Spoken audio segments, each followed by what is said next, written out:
Good morning everyone.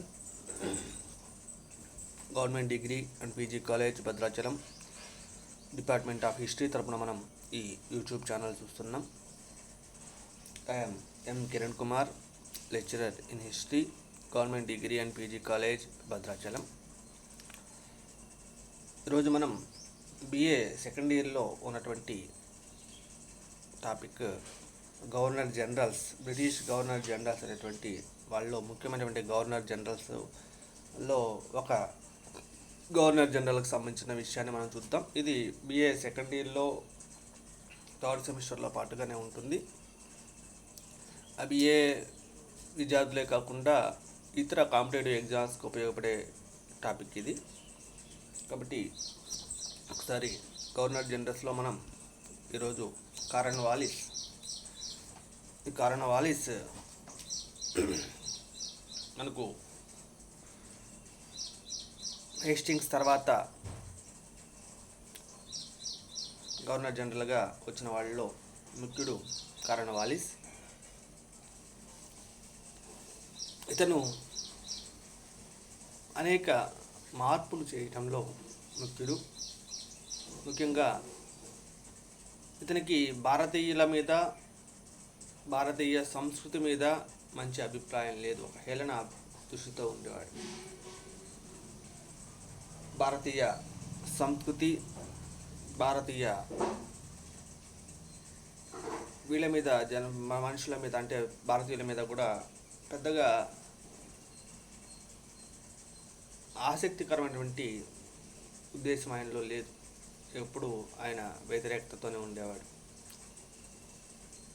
ఈయన Cornwallis ప్రవేశపెట్టినటువంటి సంస్కరణలు అన్నింటిలోనూ ఇంగ్లాండ్లో అనుసరించిన పద్ధతులే ఎక్కువగా ఉంటాయి. ఇక ఆయన తొలి జీవితం చూస్తే కార్న్వాలిస్ 1738 డిసెంబర్ 31న జన్మించాడు.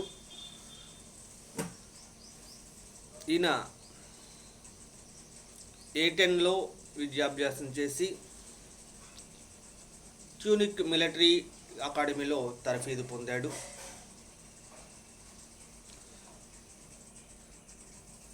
1759 కామన్ సభలో సభ్యుడిగా కూడా ఎన్నికవుతాడు. ఆ తదుపరి లార్డ్స్ సభలో సభ్యత్వం కూడా పొందుతాడు. ఈయన పెక్కు యుద్ధాలలో పాల్గొని యోధుడిగా పేరు తెచ్చుకున్నటువంటి ఇతడు మేజర్ జనరల్ స్థానాన్ని సంపాదించుకున్నాడు. ఇంగ్లాండ్లోని అధికార వర్గము చాలా వరకు ఇతనికి సన్నిహితంగా ఉండటంతో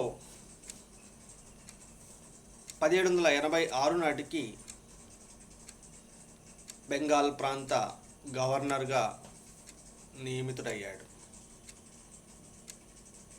అంటే మనం కార్న్వాలిస్ తొలి జీవితం చూస్తే కార్న్వాలిస్ భారతదేశానికి వచ్చినటువంటి గవర్నర్ జనరల్లో ప్రముఖుడు. అనేక సంస్కరణలు లాంటివి చేసిన క్యాండిడేట్, అనేక మార్పులు చేసిన క్యాండిడేట్. వారిని హేస్టింగ్స్ తర్వాత ప్రభుత్వ విధానంలో మార్పులు చేసిన వ్యక్తిగా ఇతని పేరు ఉంటుంది. అయితే ఇతనికి భారతీయుల మీద, భారతీయ అంటే ఇక్కడ నాగరికత మీద మంచి అభిప్రాయం అయితే మనకు కనిపించదు. ఇతను ప్రవేశపెట్టినటువంటి సంస్కరణలు చూస్తే అనేక సంస్కరణలు అన్నిటి మీద ఇంగ్లాండ్లోని పద్ధతుల ప్రభావం మనకు కనిపిస్తుంది. కార్న్వాలిస్ 1738లో డిసెంబర్ 31న జన్మించాడు. ఏటెన్లో విద్యాభ్యాసం పూర్తి చేసి ట్యూరిన్ మిలిటరీ అకాడమీలో తరఫీదు పొందాడు. 1759 నాటికి కామన్ సభలో సభ్యుడిగా ఎన్నికై తన ప్రావీణ్యతతోనూ తన తెలివితేటలతోనూ తర్వాత కాలంలో లార్డ్స్ సభలో కూడా సభ్యత్వాన్ని సంపాదించుకున్నాడు. ఈ కాలంలో అనేక యుద్ధాల్లో పాల్గొని విజేతగా పేరు తెచ్చుకొని మేజర్ జనరల్ స్థానాన్ని కూడా ఈయన సంపాదించుకున్నాడు.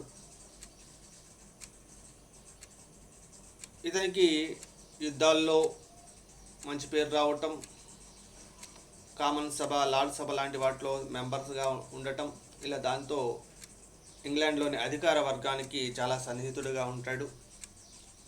దాంతో ఇతనిని 1756వ సంవత్సరంలో భారతదేశంలో బెంగాల్ ప్రాంతానికి గవర్నర్గా నియమించడం చూస్తాం. ఈయన బెంగాల్ ప్రాంతానికి గవర్నర్ అయిన తర్వాత ఈ యొక్క సంస్కరణలు 1756 నుంచి 1793 వరకు మధ్యలో కాలంలో ఈయన సంస్కరణలు మనం చూస్తాము. ఇతని సంస్కరణలు మనం ప్రత్యేకంగా పాలనా వ్యవస్థను చక్కబట్టడానికి సివిల్, రాజ్యాంగం, భూమి శిస్తు విషయం, అలానే న్యాయపరమైన సంస్కరణలు, పోలీస్ సంస్కరణలు ఈయన ప్రవేశపెట్టాడు. ముఖ్యంగా ఈయన సివిల్ సంస్కరణలు చూస్తే కంపెనీ ఉద్యోగుల్లో ప్రబలినటువంటి అవినీతి, లంచగొండితనం, ఆశ్రిత పక్షపాతం వంటివి రూపుమాపటం కోసం వాళ్ళ యొక్క జీతాలు పెంచాడు. ఎందుకంటే జీతాలు తక్కువగా ఉండటం వల్ల వీళ్ళు సొంత వ్యాపారాలు చేసుకోవటం, అలానే అవినీతికి పాల్పడటం, ఈ లంచగొండిగా ఆశ్రిత పక్షపాతాన్ని చూపడం చేస్తున్నారు. కాబట్టి ముందుగా వారిని ఆ బాధల నుంచి తప్పించడం కోసం మొదట కంపెనీ ఉద్యోగుల యొక్క జీతాలు పెంచాడు. ఆ తర్వాత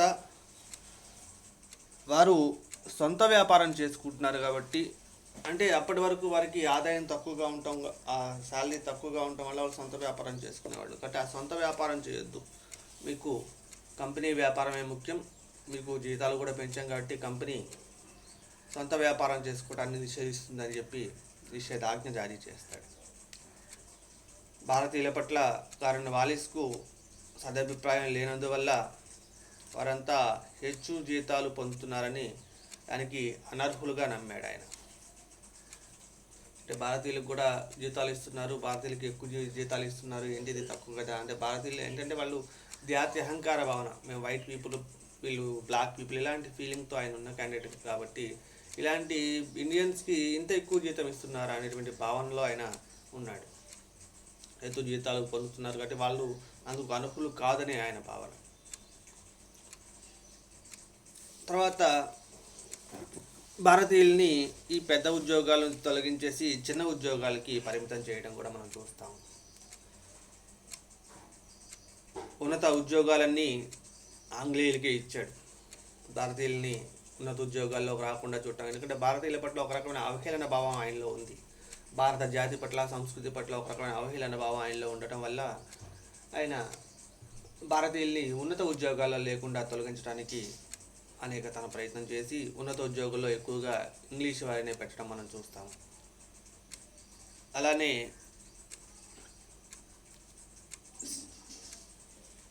సిఫారసులను బట్టి, యోగ్యతను బట్టి ఉద్యోగాలు ఇవ్వటం,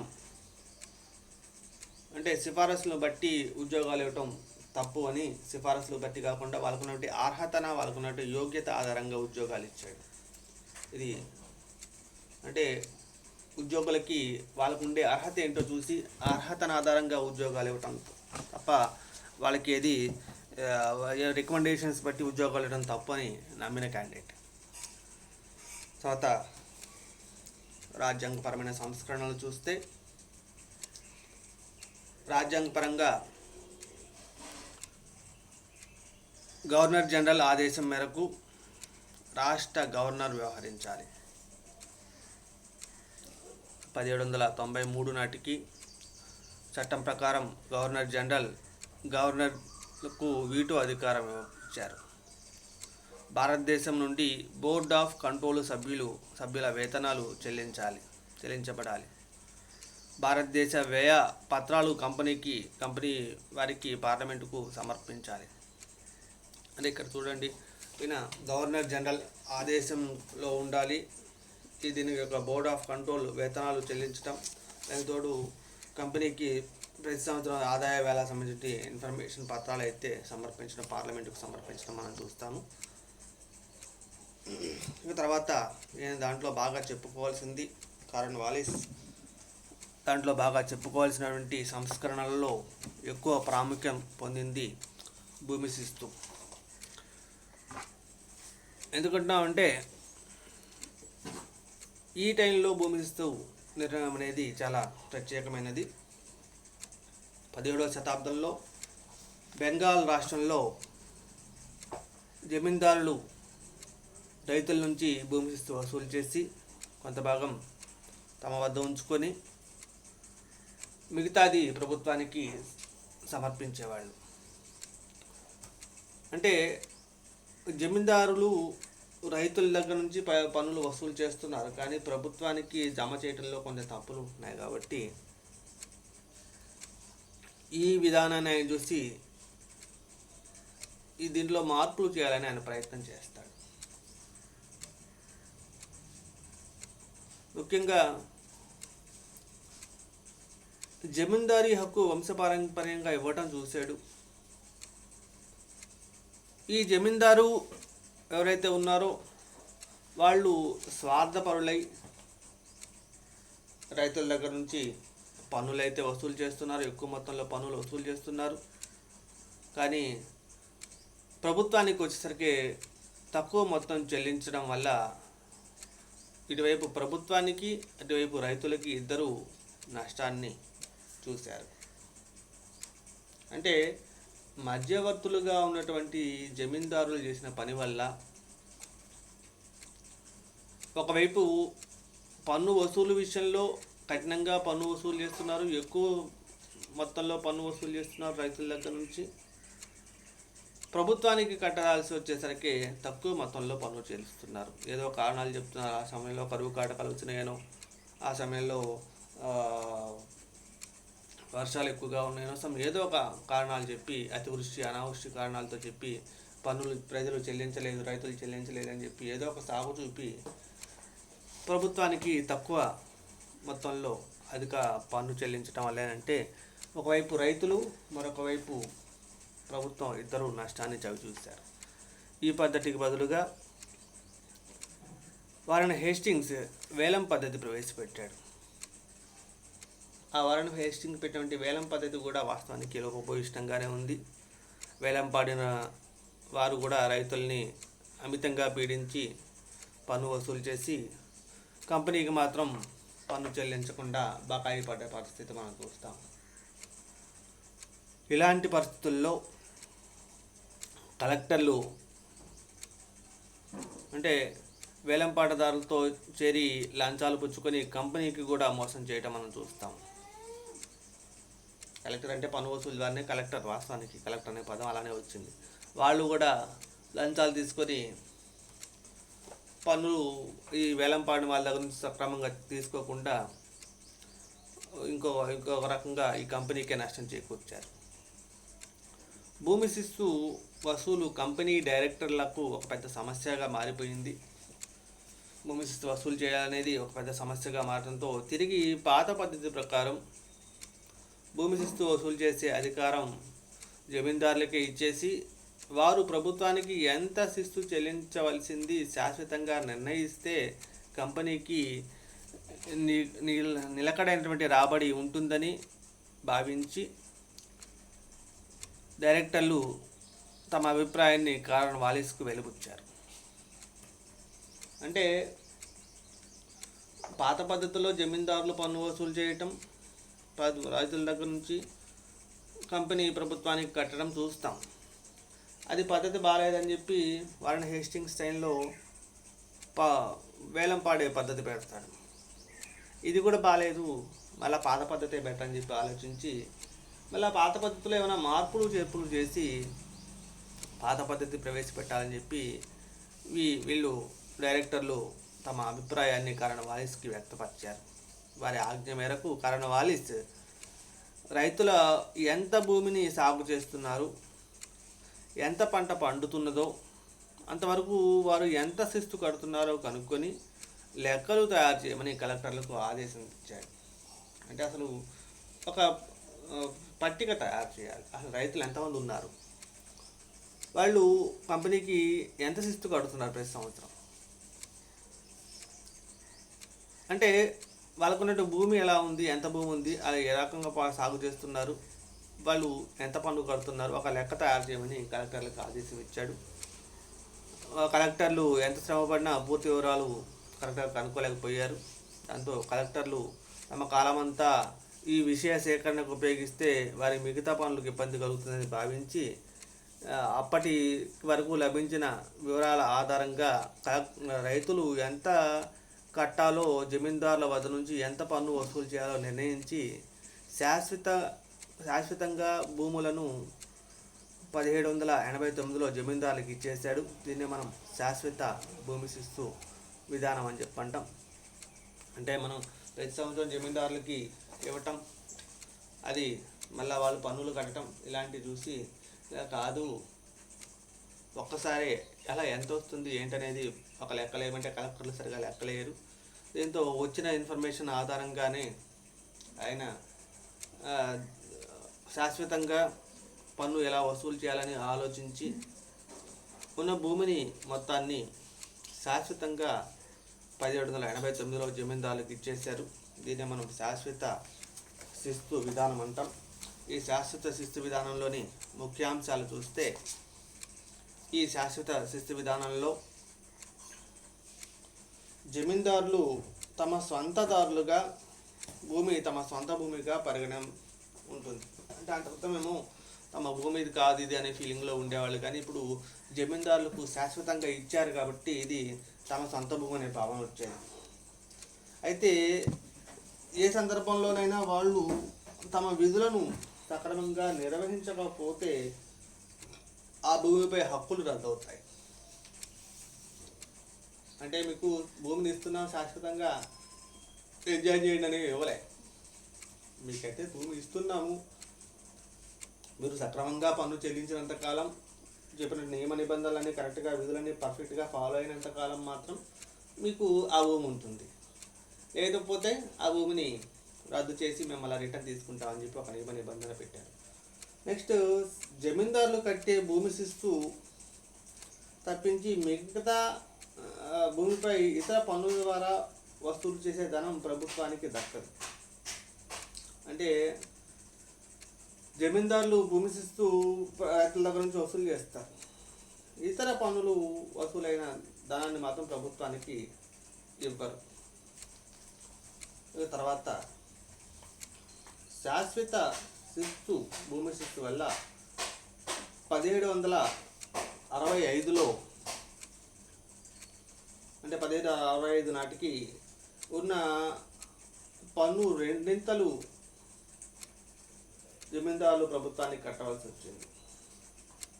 అంటే అప్పటి వరకు ఉన్న దానికి రెండింతలు పన్ను వసూలు అయ్యేటువంటి పరిస్థితి. అంటే ఒక లెక్కలు వచ్చినాయి. అప్పటి వరకు కలెక్టర్లు ఏమో లంచగొండులుగా మారిపోయి ఇష్టం వచ్చినగా చేయటం, దానికి విరుద్ధంగా ఈయన కొన్ని లెక్కలు తయారించారు. అసలు ఎంతమంది జమీందారులను, ఎంత భూమి ఉంది, ఇవన్నీ లెక్కలు చేయించి ఈ భూమిని ఇలా వెలికిస్తున్నాము, మీరు ఎంత ఇస్తున్నారు శాశ్వతంగా అని తెలియటం వల్ల ఏంటంటే శాశ్వత భూమి వల్ల అమలు ఉన్నప్పుడు రెండింతలు కట్టాల్సిన పరిస్థితి వచ్చింది. జమీందారులకు అయితే న్యాయ విచారణ హక్కులు అయితే జమీందారులకు ఇవ్వలేదు. ఓన్లీ వాళ్ళ పన్నుల వసూలు అధికారాన్ని మాత్రమే జమీందారుకి ఇచ్చాడు. అలానే జమీందారులు రైతులతో తమకు ఇష్టం వచ్చిన నిబంధనలు పెట్టుకునేటువంటి, తమకు నచ్చిన విధంగా పెట్టుకునే అమలు చేసుకోవచ్చు. అంటే జమీందారులు రైతులతో తమకు నచ్చిన ఇష్టం వచ్చిన నిబంధనలు పట్టాల రూపంలో చేసుకోవచ్చు. ఒకవేళ జమీందారులు ఆ నిబంధనలను అతిక్రమిస్తే రైతు కోర్టులో ఫిర్యాదు చేసుకునే అవకాశం కూడా ఇచ్చారు. అంటే శాశ్వత శిస్తు దానివల్ల ఉన్నటువంటి పద్ధతి. ఇందులో ఉన్నటువంటి అంటే ఒక జమీందారుకు సొంత భూమి అనే అధికారం ఇచ్చారు. తప్పుగా వాడు ఏమైనా ప్రవర్తన విధులు సక్రమంగా నిర్వహించకపోతే భూమి లాక్కుంటామని చెప్పి నిబంధన పెట్టారు. భూమి శిస్తు తప్ప ఇతర పనులు ఏమన్నా వసూలు చేసుకుంటే అది ప్రభుత్వానికి కట్టాల్సిన పర్లేదని చెప్పారు. జమీందారులు కట్టాల్సిన విషయం అప్పటి వరకు ఉన్న విషయం కరెక్ట్గా లెక్కలు చేసేసరికి రెండింతలు కట్టాల్సిన పరిస్థితి వచ్చింది. జమీందారులకు న్యాయ విచారణ అధికారం ఇవ్వలేదు. అలానే జమీందారులు ఇష్టం వచ్చినట్టుగా వాళ్ళ యొక్క రూల్స్ అండ్ రెగ్యులేషన్స్ పెట్టుకోవచ్చు, కానీ ఏమైనా ప్రాబ్లమ్స్ వస్తే రైతు కోర్టుకు వెళ్ళే అవకాశం కూడా ఇచ్చారు. దీంట్లో లాభాలు చూస్తే భూమిస్తు నిర్ణయం వల్ల శాశ్వత విధానం వల్ల ప్రభుత్వానికి సకాలానికి రావాల్సిన మొత్తం అందుతూ ఉండేది. అంత క్రితం కంటే దీనివల్ల ఏంటంటే ప్రభుత్వానికి వచ్చే ఆదాయం అయితే కరెక్ట్ టైంకి వచ్చేది. అందువల్ల వాళ్ళు ఏమైనా పనులు మొదలు వేస్తే, కార్యక్రమాలు మొదలు వేస్తే అవి నిర్విఘ్నంగా చేయడానికి అమలు ఉండేది.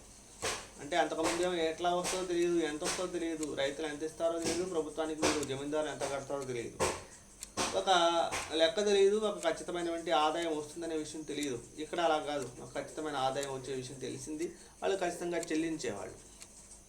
దాంతో ఏమైందంటే ఏమైనా పనులు మొదలెస్తే అవిగో ఇంత పన్ను వస్తుంది, ఇంత ఆదాయం వస్తుంది కాబట్టి ఇంత వ్యయం చేస్తున్నాం, వాళ్ళు చేసే పనులు సక్రమంగా జరిగేవి.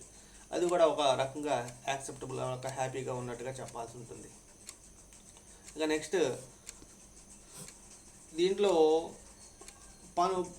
ఆదాయం చూస్తే పాత ఆదాయంతో పోలిస్తే ఆదాయం రెండింతలైంది, రెట్టింపైంది.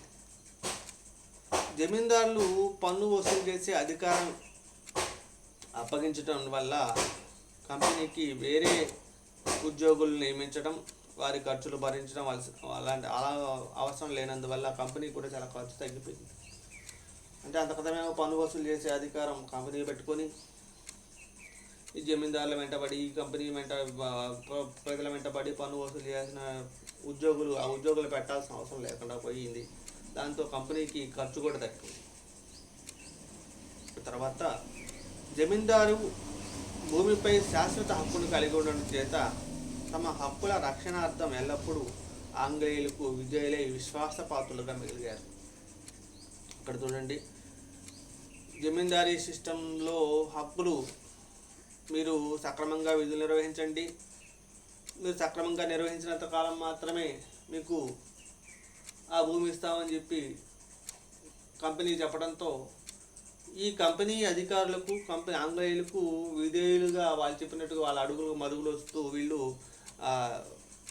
వాళ్ళు ఏం చేసినా సపోర్ట్ చేస్తూ పోవటం, అంటే విశ్వాసపాత్రులుగా మారడానికి అవకాశం కలిగింది జమీందారులందరూ.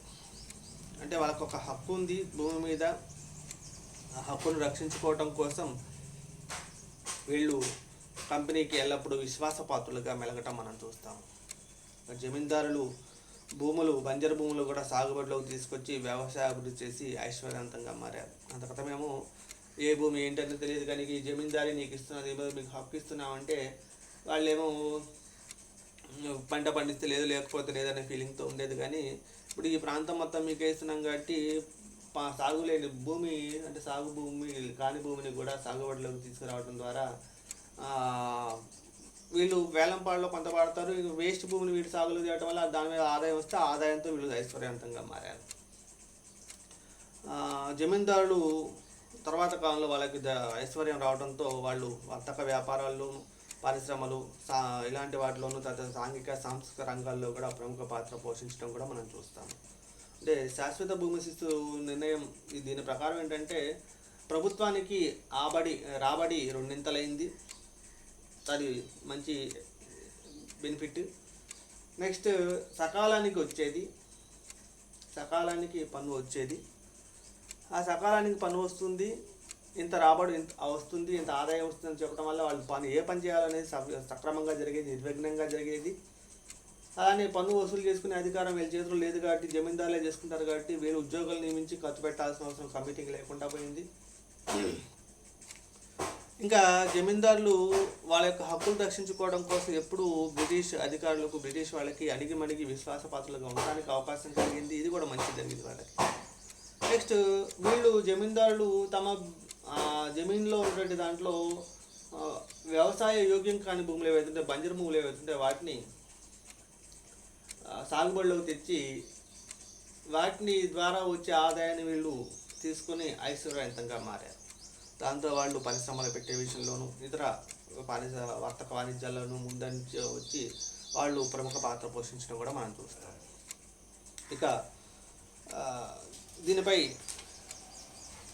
మనకు లోపాలు ఏవైనా ఉన్నాయా భూమి శిస్తు విధానంలో అని చూస్తే, భూమి శిస్తు భారం పెరగటం వల్ల కొంతమంది అప్పుల పాలయ్యారు. అంటే కొన్ని చోట్ల బాగానే ఉంది, పంటలు బాగానే పండాయి, సాగు బడిలో అంటే బంజరు భూములు కూడా సాగులోకి తీసుకొచ్చేసి ఐశ్వర్యవంతులుగా తయారయ్యారు. కానీ కొన్ని చోట్ల మాత్రం పన్నులు చెల్లించారు. వీరేదో ఉరుకులు పెట్టి వేలం పాటలో అంటే మా జమీన్లు తీసుకోవడంలో మేము ఎలా ఇస్తామని చెప్పి శాశ్వతంగా ఉంటామని చెప్పి ముందుకు వచ్చి అన్నారు. కానీ తర్వాత చూస్తే పన్ను వసూలు కాక వాళ్ళు అప్పుల పాలయ్యారు. కొంతమంది ఇందాక మనం చెప్పినప్పుడు ఐశ్వర్యవంతంగా తయారయ్యారు. ఆ జమీన్ వాళ్ళకు ఐశ్వర్యంతో వాళ్ళు కలకత్తాలో నివసిస్తూ వ్యవసాయం నిర్లక్ష్యం చేయటం వల్ల లోకల్ అంటే స్థానికంగా ఉన్నట్టు అంటే పల్లెల్లో వీటిలో వాళ్ళు ఉండకపోవడం వల్ల ఏంటంటే వ్యవసాయం కుంటుపడిపోయింది. రైతులకు భూమి హక్కు లేకపోవడం వల్ల సంఘంలో జమీందారులు రైతులు అనేటువంటి రెండు వర్గాలు ఏర్పడి సాంఘిక అనైక్యత ప్రబలింది. ఇది కూడా ఒక ప్రాబ్లమే. ఏంటంటే రైతులు తమది భూమి అనే భావనంత కాలం వాళ్ళ ఒక ఫీలింగ్ ఉండేది. కానీ ఆ హక్కు మొత్తం జమీందారుకి ఇవ్వటం వల్ల ఏంటంటే రైతులు కౌలుదారులుగా మారిపోయారు. దాంతో ఒక సంఘంలో ఒక అనైక్యత వెళ్ళి వీళ్ళు రైతులు అనే ఫీలింగ్ ఉండేది కాదు. పన్ను కట్టే అంటే వ్యవసాయం చేయడం పన్ను కట్టే పరిస్థితి. అలా రెండు వర్గాలుగా ఏర్పడి ఒక అనైక్యత, సంఘంలో ఒక అనైక్యత కూడా మనం చూస్తాం. జమీందారులు చెల్లించాల్సిన కౌలు నిర్ణయం అయినప్పటికీ రైతులు జమీందారులకు ఎంత కౌలు చెల్లించాలనో నిర్ణయం కాకపోవడం వల్ల రైతులను పీడించేవాళ్ళు. జమీందారులు కంపెనీకి డబ్బులు కడతారు, జమీందారులకు రైతులు డబ్బులు కడతారు. ఎంత డబ్బుగా వసూలు చేయాలనేది ఒక నిర్ణయం చేయలే. మీ ఇష్టం వసూలు చేసుకోండి అన్నారు. కాబట్టి జమీందారులు ఏం చేస్తారంటే వాళ్ళకి లాభం రావాలి కాబట్టి ఇష్టం వచ్చినట్టుగా పన్ను వసూలు చేశారు. తమ ఇష్టానుసారం పన్ను వసూలు చేయటం వల్ల చాలామంది రైతులు నష్టపోయారని చెప్పాల్సి ఉంటుంది. ఇది కూడా వాస్తవానికి ఒక లోపంగానే చెప్పాల్సి ఉంటుంది. అలానే మనం బంజరు భూములు సాగుబడిలో తెచ్చి ఆదాయం పెరిగినప్పటికీ ఆదాయం కంపెనీకి అయితే రాకుండా జమీందారులే అనుభవించారు. అది ఆదాయం అయితే కంపెనీకి రాకపోవడం కూడా కంపెనీకి నష్టంగా చెప్పాల్సి ఉంటుంది. ఇవి శాశ్వత నిర్ణయాల్లో, భూమి శిస్తు నిర్ణయాల్లోని లోపాలు. విమర్శ చూస్తే శాశ్వత నిర్ణయం పద్ధతి వివేకవంతమైందని కొంతమంది చరిత్రకారులు పేర్కొంటే, మరికొంతమంది ఇదొక ఘోర తప్పిదమని పేర్కొన్నారు. విలియం బెంటింగ్ మాటల్లో చెప్పాలంటే శాశ్వత నిర్ణయం పద్ధతిలో అనేక లోపాలు ఉండవచ్చు, కానీ దానివల్ల ఆంగ్లేయుల రాజ్యాధికారం స్థిరస్థాయిగా ఉండిపోవాలనేటువంటి కోరుకునేటువంటి ఒక భూస్వామ్య వర్గం ఏర్పడటం,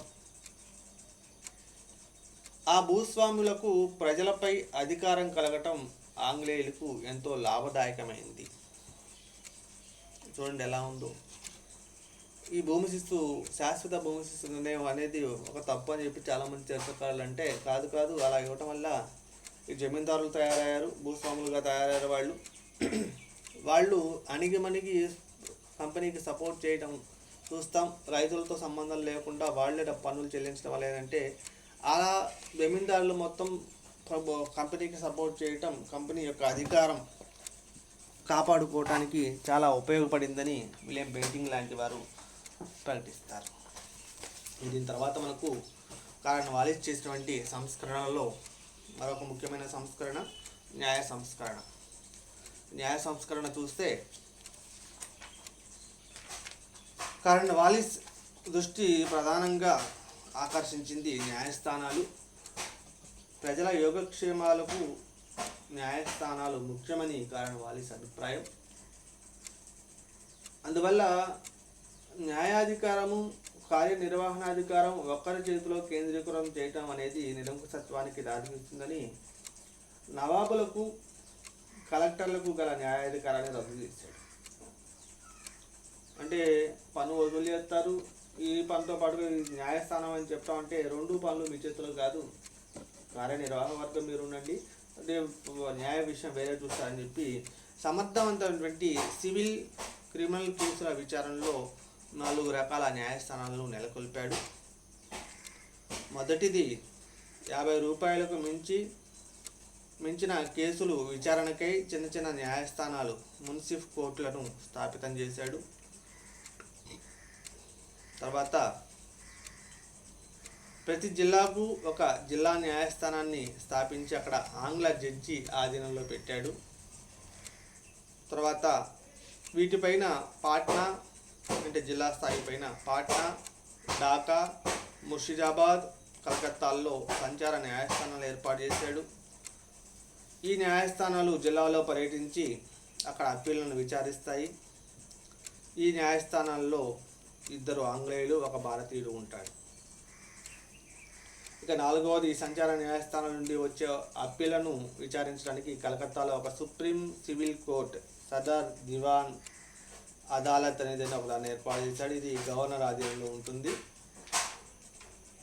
అంటే న్యాయపరమైనటువంటి విషయాన్ని పరిశీలించడం అనేది ఒక నవాబు చేతులను ఒక కలెక్టర్ చేతులను ఉంటే అది తప్పని భావించాడు. కలెక్టర్లకు నవాబులకు ఈ న్యాయాధికారం కూడా ఇస్తే అధికారం కేంద్రీకృతం అవుతుంది, ఒకటి వ్యక్తి చేతిలోనే ఉంటుంది కాబట్టి ఆ పద్ధతి తప్పని భావించి కలెక్టర్లకు నవాబులకు ఉన్నటువంటి ఈ న్యాయాధికారాన్ని రద్దు చేశాడు.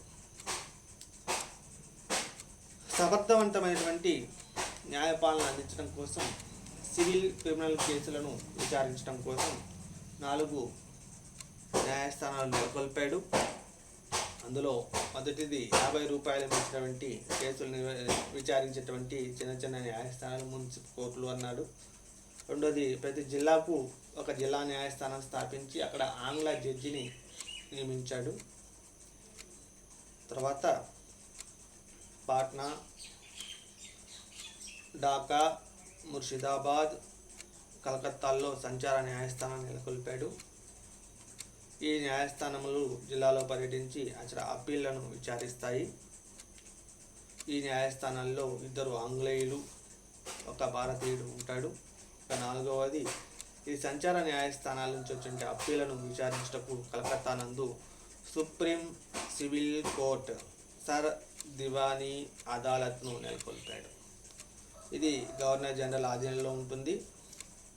సివిల్ కోర్టుల మాదిరిగానే క్రిమినల్ కేసులను కూడా విచారించడం కోసం 4 రకాలైన కోర్టులు ఏర్పాటు చేశాడు. అవి చిన్న న్యాయస్థానాలు దరోగా అని కోర్టులు అన్నారు. ఇవి భారతీయ న్యాయమూర్తి ఆధీనంలో ఉంటాయి చిన్న క్రిమినల్ కేసుల విషయంలో. ఇంకోటి జిల్లా స్థాయిలో జిల్లా కోర్టు, సంచార కోర్టులు, సుప్రీం క్రిమినల్ కోర్టు ఏర్పాటు చేశాడు. కొత్తగా ఏర్పాటు చేయబడినటువంటి ఈ న్యాయస్థానంలో సక్రమంగా పనిచేయుటకు కారన్ వాలిస్ వాటికి కొన్ని నియమ నిబంధనలు తయారు చేయించాడు. దీన్ని కారన్ వాలిస్ కోడ్ అని చెప్పంటారు. ఈ కోడ్ నందు ఆంగ్ల న్యాయ విచారణ విధానాలు రూపొందించాడు.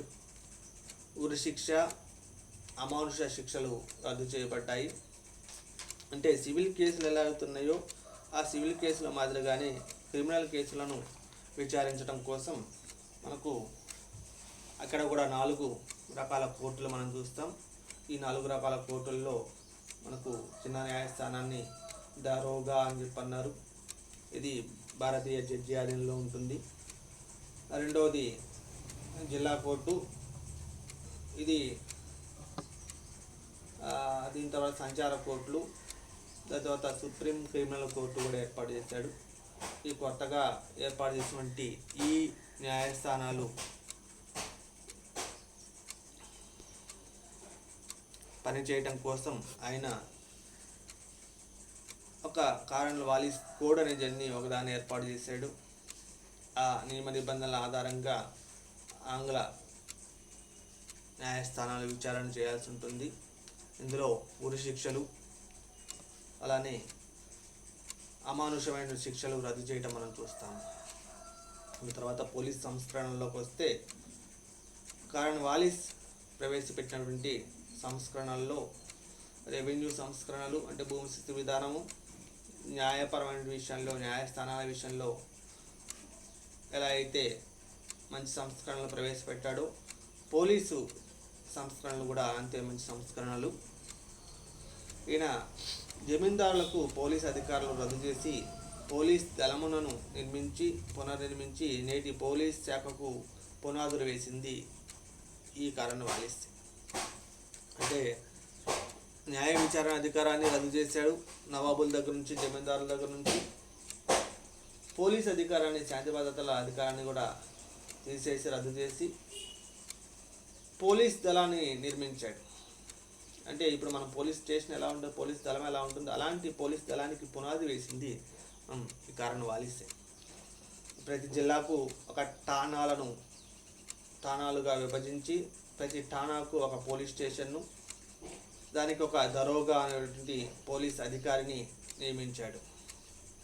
అంటే ప్రతి జిల్లాకు ఒక పోలీస్ ఠాణా అంటాం, ఆ పోలీస్ ఠాణాను ఏర్పాటు చేసి ఆ పోలీస్ ఠాణాలో ప్రతి పోలీస్ ఠాణాకు ఒక పోలీస్ స్టేషన్ ఏర్పాటు చేసి అందులో ఒక దరోగా అనేటువంటి పోలీస్ అధికారిని నియమించాడు. ఈ ప్రతి జిల్లాకు ఒక పోలీస్ సూపరింటెండెంట్ను నియమించి పోలీస్ శాఖ పర్యవేక్షణ అధికారాన్ని జిల్లా కలెక్టర్కు అప్పగించాడు. ఇలా పోలీస్ శాఖకు సంబంధించినటువంటి ఇన్ఫర్మేషన్, అంటే పోలీస్ శాఖకు సంబంధించినటువంటి బీజం వేసింది కూడా మనం కార్యం వారిస్తే అని చెప్పనాల్సి ఉంటుంది. అంటే జమీందారులకు ఉన్నటువంటి ఈ పోలీస్ అధికారాన్ని రద్దు చేయటం, తద్వారా ఆ పోలీస్ అధికారాన్ని నిర్వహించడం కోసం ఒక పోలీస్ శాఖను ఏర్పాటు చేయడం కూడా మనం చూస్తాము. అంటే ప్రతి జిల్లాకు ఒక ఠాణాగా విభజించి జిల్లాలో ఆ ప్రతి ఠాణాకు ఒక పోలీస్ స్టేషన్ను నియమించడం, ఒక పోలీస్ స్టేషన్లో దరోగా నుంచి ఒక పోలీస్ అధికారిని నియమించడం, దాంట్లో పాటుగా ప్రతి జిల్లాకు ఒక పోలీస్ సూపరింటెండెంట్ను నియమించి ఈ పోలీస్ సూపరింటెండెంట్ పర్యవేక్షణ అధికారాన్ని, పోలీస్ శాఖ పర్యవేక్షణ అధికారాన్ని కలెక్టర్కి అప్పగించడం మనం చూస్తాం. తర్వాత చూస్తే విదేశాంగ విధానం. కార్న్వాలిస్ శాంతియుతమైనటువంటి విధానాన్ని అనుసరించాడు. బ్రిటిష్ రాజ్యానికి ప్రమాదం ఏర్పడినప్పుడు తన విధానము మార్చుకొని మైసూర్ ప్రభువు టిప్పు సుల్తాన్తో 3వ మైసూర్ యుద్ధం చేసి ఓడించి టిప్పు రాజ్యంలో సగభాగం కూడా తీసుకుంటాడు. విదేశాంగ విధానం అంటే అవకాశాన్ని బట్టి ప్రవర్తించటమైన. బ్రిటిష్ ప్రభుత్వానికి ఏమైనా ప్రాబ్లం వచ్చి ఉన్నట్లయితే అలాంటి సమయంలో ఈయన టిప్పు సుల్తాన్తో మైసూర్ యుద్ధం చేసి ఆ యుద్ధంలో ఆయన్ని ఓడించడం కూడా మనం చూస్తాము. దానిలో సగం భాగం కూడా తీసుకోవడం మనం చూస్తాము. ఇలా కార్న్వాలిస్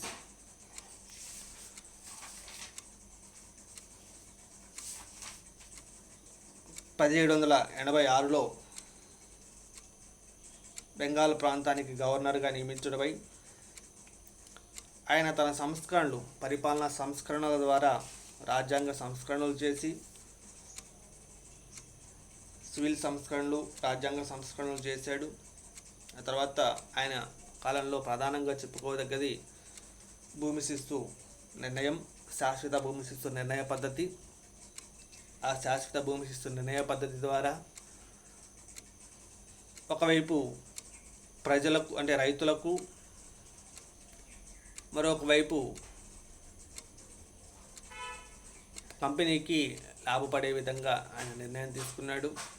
కంపెనీకి సక్రమంగా పన్ను వసూలు చేసే అవకాశాన్ని కల్పించాడు. తద్వారా కంపెనీకి ఆదాయం పెరిగింది. అలానే సాగుబడిలో లేనటువంటి బంజరు భూములు కూడా జమీందారులు సాగుబడిలోకి తీసుకురావడం వల్ల చాలా బంజరు భూములు సాగుబడిలోకి వచ్చాయి. జమీందారులు కూడా ఐశ్వర్యవంతులయ్యారు. వాళ్ళు తద్వారా పరిశ్రమల్లో ఇలాంటి వాటిలో ముందంజలోకి వచ్చారు. కొన్ని లోపాలైతే మనం చూస్తాము. కొన్ని చోట్ల జమీందారులు అప్పుల పాలయ్యారు. కొన్ని చోట్ల జమీందారులు నిర్లక్ష్యంగా ఉండటంతో వ్యవసాయం నిర్లక్ష్యం చేయబడింది. కొన్ని చోట్ల రైతులు నుంచి ఇష్టం వచ్చినట్టుగా పన్ను వసూలు చేయటం వల్ల చాలా రైతులు బాగా నష్టపోయారు. ప్రభుత్వం జమీందారులకు పూర్తి అధికారం ఇవ్వడం వల్ల వాళ్ళ భూస్వాములుగాను రైతులు కౌలుదారులుగాను మారి ఒక సాంఘిక అనైక్యత, రెండు వర్గాలు ఏర్పడటం మనం చూస్తాము. అదొక విమర్శగా చెప్పాల్సి ఉంటుంది. అయినప్పటికీ ఈయన ప్రవేశపెట్టినటువంటి భూమి స్థితి విధానాన్ని విలియం బెంటిన్ లాంటి వాళ్ళు కూడా పొగిడారు. లోపాలు ఉన్నా కానీ అది ఆంగ్లేయులకు మంచి చిరస్థాయిగా ఉండాలనేటువంటి కోరికను నెరవేర్చింది అని చెప్పి విలియం బెంటింగ్ పేర్కొంటాడు. న్యాయ సంస్కరణల విషయంలో వీళ్ళకి నవాబులకి, జమీందారులకు ఈ న్యాయపరమైన అధికారాలు ఇవ్వకుండా సివిల్ కేసులు విచారించడం కోసం 4 రకాల కోర్టులు, క్రిమినల్ కేసులు విచారించడం కోసం 4 రకాల కోర్టులు ఏర్పాటు చేసి వాటి కోసం కార్న్వాలిస్ కోడ్ను కూడా ఏర్పాటు చేశాడు. పోలీస్ సంస్కరణ విషయంలో ప్రతి జిల్లాకు ఒక ఠాణాను ఏర్పాటు చేసి, ఒక ఠాణాలో ఒక పోలీస్ స్టేషన్ ఏర్పాటు చేసి, ఒక పోలీస్ వ్యవస్థకు మూలమైన క్యాండిడేట్ కార్న్వాలిస్. విదేశాంగ విధానంలో కూడా అవకాశాన్ని బట్టి ఇతర రాజ్యాలతో సంబంధాలు పెట్టుకుని తప్పనిసరి అయితే మైసూర్ యుద్ధంలో టిప్పు సుల్తాన్ ఓడించడం లాంటివి కూడా మనం చూస్తాం. ఈ విధంగా కార్న్వాలిస్ తన సంస్కరణ ద్వారా బహుముఖ ప్రజ్ఞ పేరు పొంది భారతదేశంలో బ్రిటిష్ అధికారం పటిష్టం అవడానికి బలమైన పునాదులు వేశాడు. ఆయన పెట్టినటువంటి భూమి స్థితి నిర్ణయం తర్వాత న్యాయపరమైన విషయంలో కూడా ప్రజలు కొంత సంతోషాన్ని అనుభవించాలని చెప్పాల్సి ఉంటుంది. ఇలా కార్న్వాలిస్ కాలం నాటి సంస్కరణలను మనం ఈరోజు పరిశీలించడం జరిగింది. ఈ క్లాస్ మీకు అందరికీ అర్థమై ఉంటుందని భావిస్తూ, ఈ క్లాస్ మీకు అందరికీ అర్థమై ఉన్నట్లయితే ఈ క్లాస్ సంబంధించిన లింక్ని మీ ఫ్రెండ్స్కి కూడా ఫార్వర్డ్ చేయండి. అందరికీ thank you one and all.